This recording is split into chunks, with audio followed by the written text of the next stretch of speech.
Mitos e fatos. Discute saúde. Bom, obrigado ao Dr. Fernando Maluf, lembrando que ele é fundador também do Instituto Vencer um Câncer, um instituto importante na área da saúde em todo o Brasil e para fora do Brasil também. Bom, e para seguir aqui nas discussões de hoje, um tema importante e ainda desconhecido de boa parte da população. Eu chamo ao palco a jornalista Isabela Camargo para uma apresentação sobre saúde mental. Por favor, Isabela.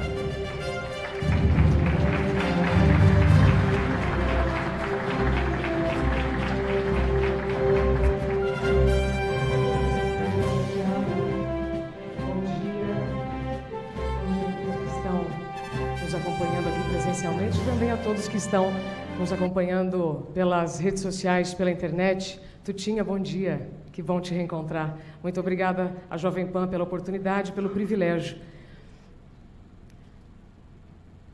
O meu nome é Isabela Camargo. Há 22 anos eu trabalho como comunicadora no rádio, na TV, como locutora, como jornalista e... No mínimo há 20 anos, eu conduzo eventos como o Tiago está conduzindo brilhantemente, como mestre de cerimônias. Portanto, essa é a primeira vez que eu vou participar de um evento contribuindo com um conteúdo próprio e não como mestre de cerimônias. Por isso, eu vou pedir a licença de vocês. Eu tenho uma colinha aqui, tá? Eu tive a síndrome de burnout meses atrás, mas nas últimas semanas eu tive algumas recaídas, então, por garantia, eu trouxe o conteúdo aqui. Tudo bem?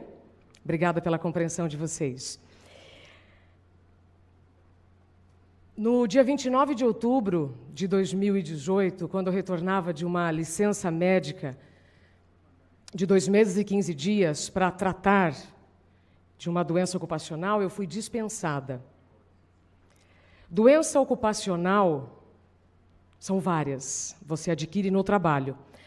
Aqui eu adquiri, ou seja, o freio que eu ganhei, chama síndrome de burnout. Síndrome de burnout não tem cura. Síndrome de burnout tem tratamento. Como eu adquiri o burnout? Durante 6 anos e meio, em que eu trabalhei a maior parte desse período na madrugada, na minha antiga casa, aliás, já vou dizer para vocês que eu amei trabalhar lá. Durante 6 anos e meio, eu acordava ou meia-noite, ou 1, ou 2, ou 3 da manhã. Dependia do que eu faria, ou na apresentação, ou na reportagem, ou no tempo.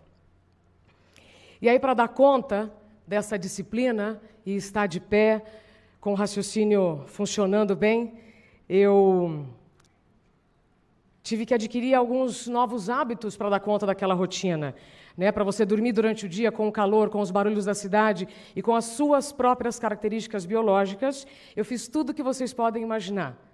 De chá de camomila a acupuntura, florais, fiz tudo o que eu pude até chegar aos indutores de sono.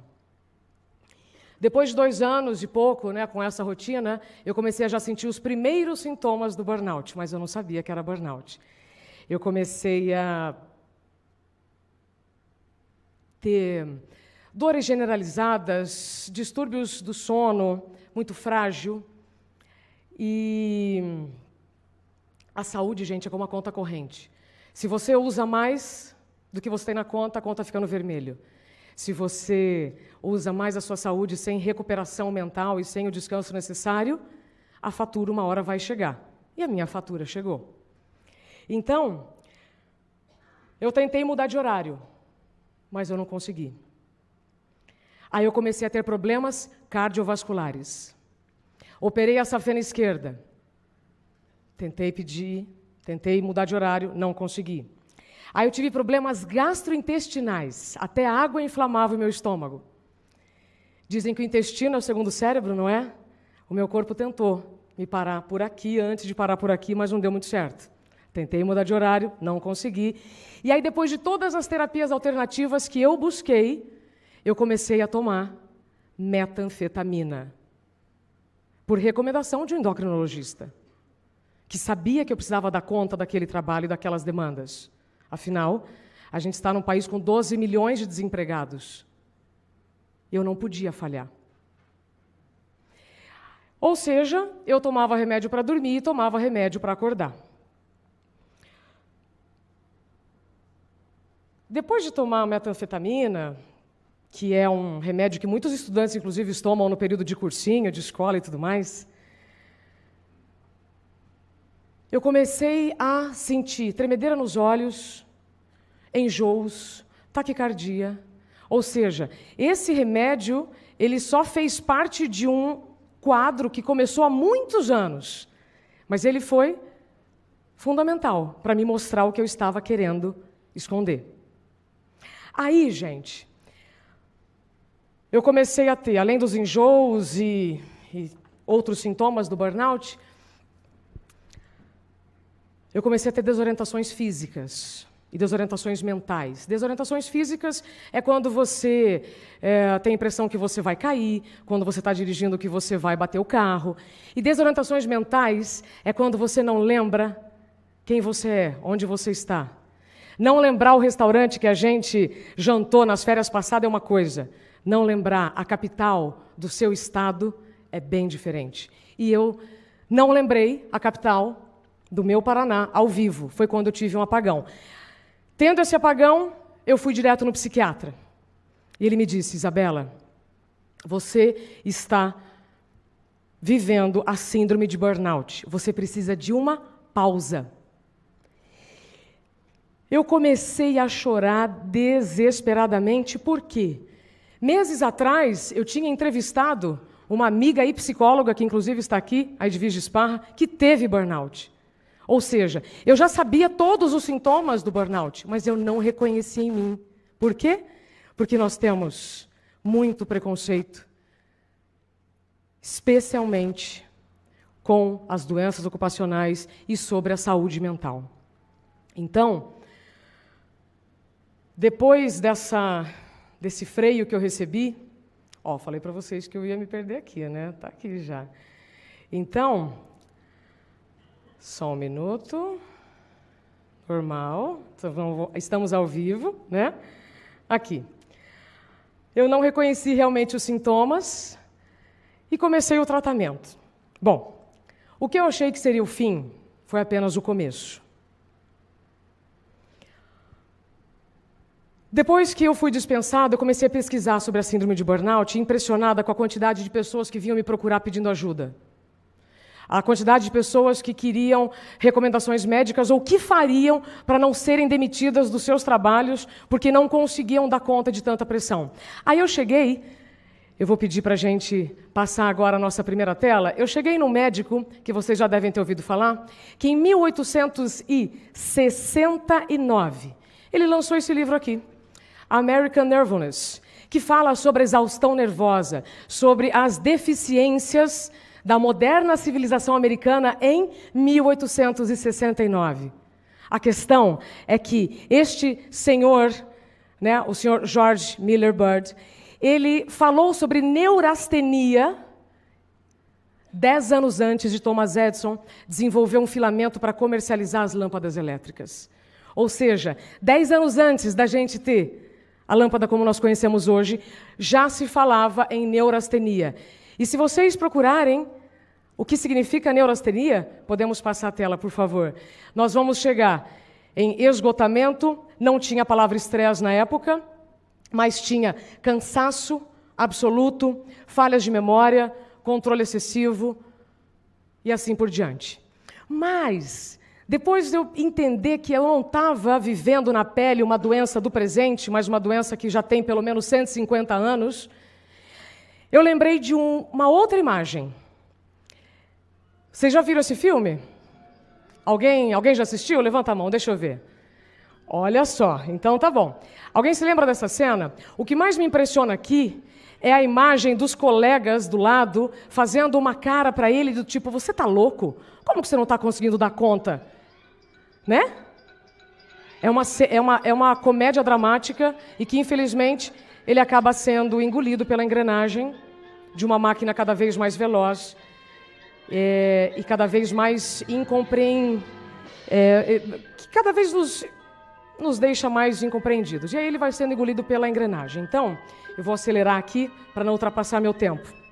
Então, Eu trouxe essa imagem para a gente lembrar que o que nós estamos falando é dos novos tempos modernos. O que nós estamos falando agora foi descrita por esse autor, Sociedade do Cansaço, dizendo que várias épocas da nossa sociedade nós tivemos a época bacteriológica, que foi combatida pelos antibióticos, depois a viral, e que agora as doenças neuronais, como a depressão, transtorno de déficit de atenção, com síndrome de hiperatividade, transtorno de personalidade e síndrome de burnout, determinam a paisagem patológica do começo do século XXI.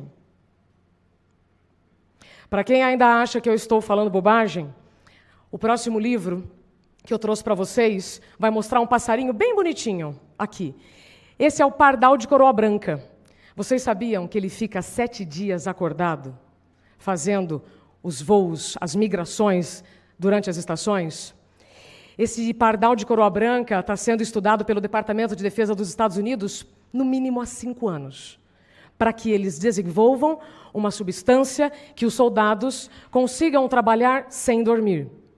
E aí o autor desse livro, 24/7, ele diz o seguinte: a história mostra que inovações relacionadas à guerra são inevitavelmente assimiladas na esfera social mais ampla, e o soldado sem sono seria o precursor do trabalhador ou do consumidor sem sono. 24/7, Capitalismo Tardio e os Fins do Sono. Bom, então o que vocês vão me dizer, né? O que eu estou dizendo aqui, com muito orgulho e com muita alegria, mesmo em tratamento do burnout, foi uma missão que eu recebi no dia 29 de outubro. E, quando eu recebo mensagens como essa, é aí que eu percebo que realmente eu estou no caminho certo e que eu gostaria muito do apoio de vocês. Essa mensagem eu recebi de uma amiga em que ela comemora que o marido recebeu, né, o B91, ou seja, o INSS reconheceu o acidente de trabalho pela síndrome de burnout.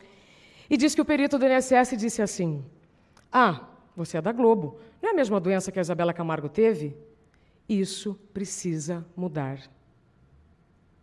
E eu estou aqui para pedir ajuda para vocês. Isso precisa mudar. Se as pessoas não tivessem se incomodado com a escravidão, se as pessoas tivessem aceitado a segregação racial, nós estaríamos vendo absurdos que eu não preciso nem dizer aqui para vocês. Então, eu vou continuar essa missão. Em nome de todas as pessoas que me procuram diariamente, pedindo ajuda. E enquanto as pessoas me dizem que burnout é frescura, eu vejo notícias como a da enfermeira de Mato Grosso do Sul que se matou no início do ano e ela tinha síndrome de burnout. E enquanto as pessoas me dizem que é frescura, eu sinto na pele todos os dias o que é ter burnout. Eu estou trabalhando no Ministério de Ciências, Tecnologias, Inovações e Comunicações. Eu faço o tratamento e estou aqui para mostrar para vocês que existe luz no fim do túnel. E quem está nos acompanhando pelas redes sociais, contem comigo. Nós vamos em frente. Respirando, com a ajuda de todos vocês. Quero agradecer, inclusive, a presença do Fulvio Scores, o neurocientista da Unifesp, que veio aqui, a Vivi, psicóloga, e o Ministério Público de Campinas, que também está aqui. Cadê? Guilherme, obrigada pela presença. O Ministério Público de Campinas vai começar uma campanha sobre doenças ocupacionais e eu, com muito orgulho, vou falar sobre burnout. Muito obrigada pela atenção de vocês. Eu estou à disposição pelo e-mail tratandoburnout@gmail.com. Nesse e-mail vocês podem compartilhar notícias, histórias. Nós vamos em frente. Muito obrigada.